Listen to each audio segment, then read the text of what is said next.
All right, moving on to offensive line. It's going to be different. The household names that we're used to are gone. Trey Adams is gone. Caleb McGarry obviously was gone the year before. And then Nick Harris, the guys that really anchored that for the last 2 years, are gone. The name that's still around, I guess the two names, Luke Wattenberg has seen a lot of the field. And then, of course, Jackson Kirkland. There's a lot of really talented guys that have gotten on the field.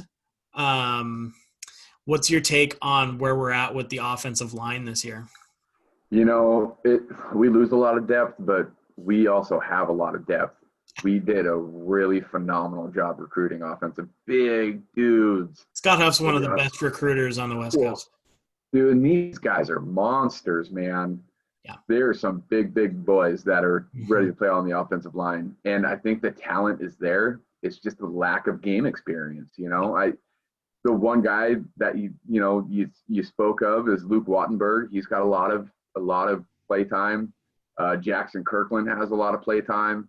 But other than that, I mean, really, you're looking at a lot of unproven names out there, but the talent's there. It's just getting enough reps in with those guys and getting that continuity and being able to push the defensive line back, especially on a running.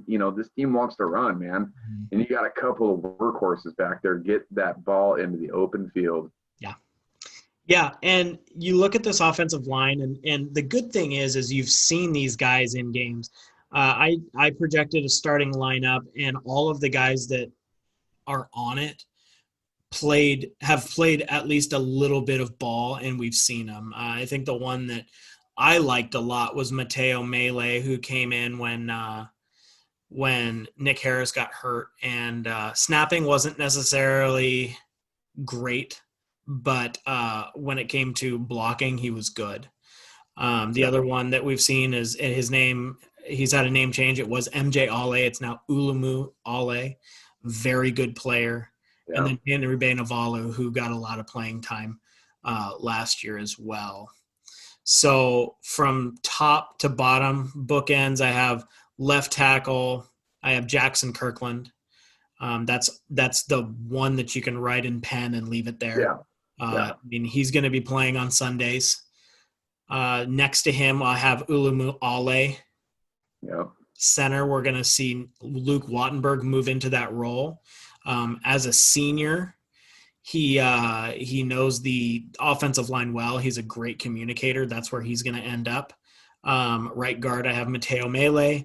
And then right tackle, I have Henry Navalu. Yeah. I think Wattenberg played right tackle last year. Right guard.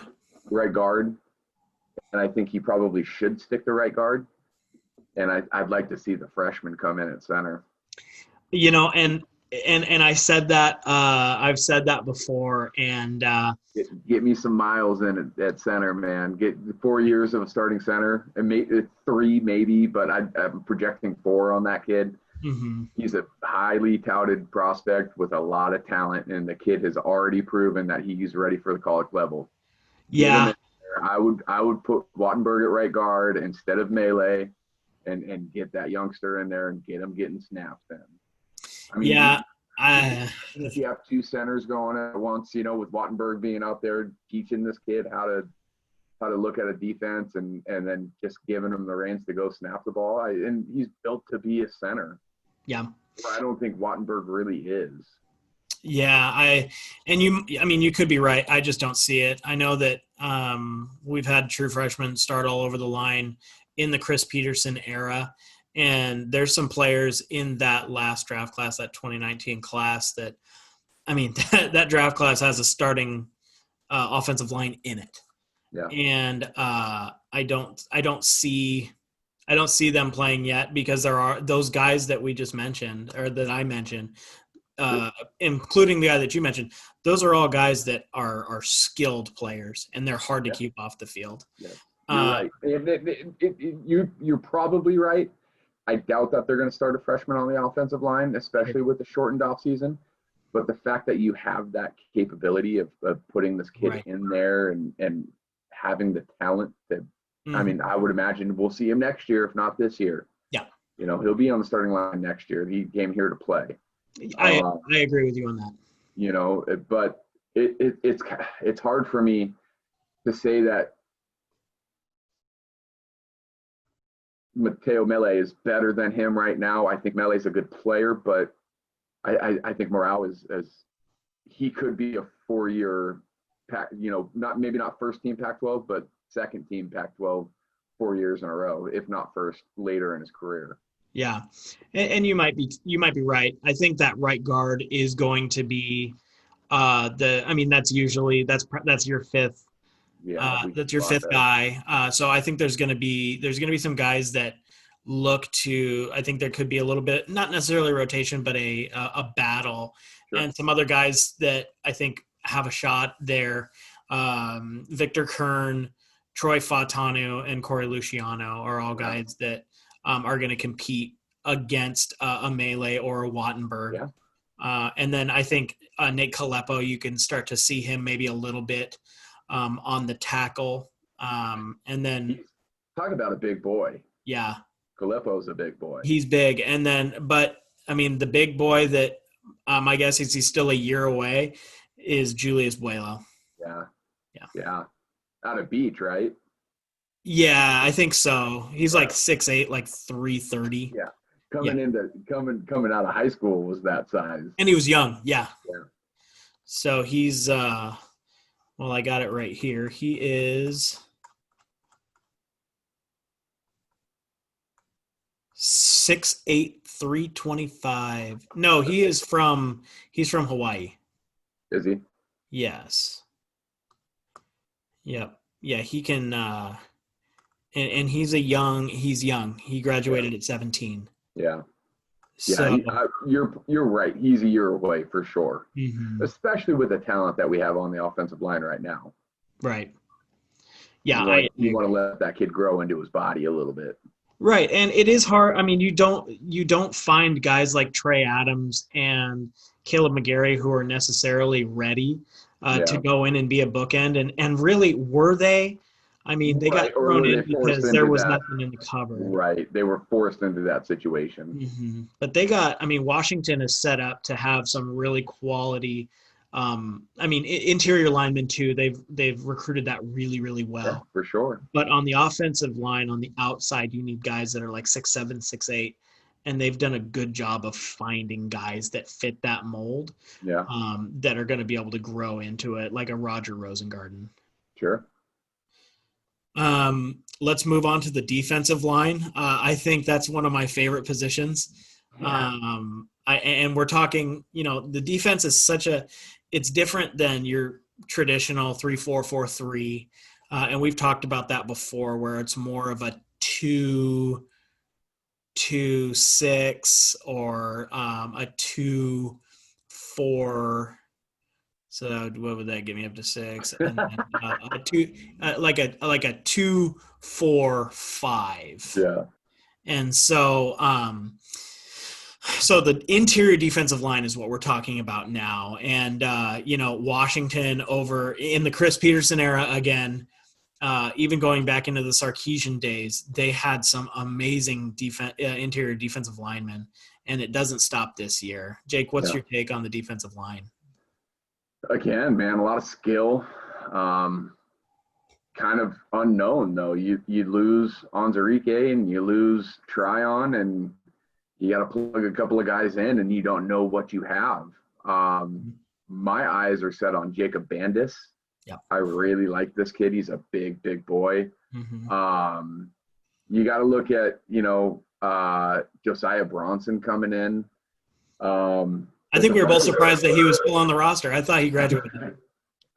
But you kind of got to plug and play now, and Right. that's kind of the scary part. You had two guys that you knew were going to be Pac-12 studs, and now they're gone. And we're not the only team that got hit by that, but it sucks nonetheless, right? We weren't expecting that coming into the season. They said they were staying, and then because of COVID, they left. So now you kind of have to shuffle around, and so you really want to look for a guy like Letua Legasanoa coming in. That guy is probably going to be the replacement to Onzarike. Yeah. Unfortunately for me, I can't really pronounce either of their names all that well, so I was going to lose either way with that. Yeah. You But can say Bronson. I can say congratulations. I can say Bandis and Bronson. To you, bud. Jacob and Josiah. You stay biblical, you're in good shape. But really, I think it's Thule is probably going to take that starting spot and run with it, and that's kind of the guy I'm looking out for on the defensive line. That's kind of going to be the run stopper for this defense, and he's important. I think he's the most important guy on this defense. Yeah, he is the next in line of great defensive linemen to come through and go on and play in the NFL. He absolutely disrupts running plays up the middle. It's really hard to run on him, but he's a pocket collapser like Vita Vea was. And Yeah.